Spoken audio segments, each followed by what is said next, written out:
I would like to brief you about bone marrow derived stem cell therapy for musculoskeletal conditions. Stem cells are the building blocks for the cartilage and tendons. It could be either derived from bone marrow or fat tissues.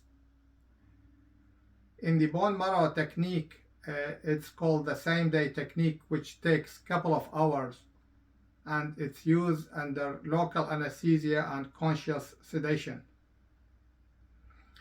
We take the sample from the back of your hip, where numerous stem cells located in the bone marrow. This is done under local anesthesia and possibly conscious sedation.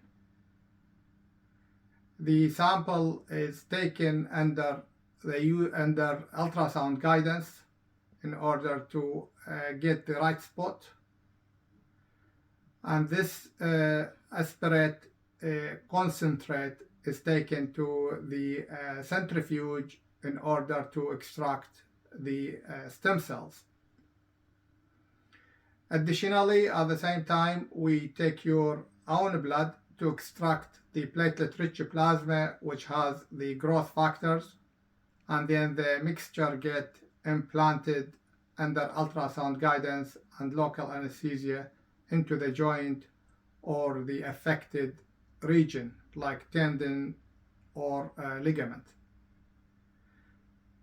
After the procedure, we ask the patient to rest for a week or two for the best outcome, and then we review the client in another 6 to 8 weeks. Thank you very much.